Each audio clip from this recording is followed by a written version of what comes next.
Затова няма да се отървеш толкова лесно от мен.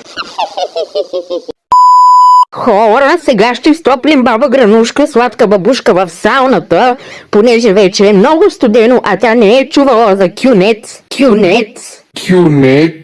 Боже, какво говоря, бе?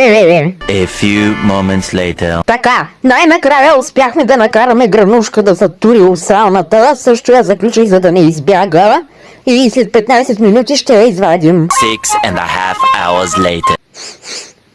Иу, какво за мирисата и гадно! Забравихме баба в сауната! Мале, Гранушке, добре ли си, ма?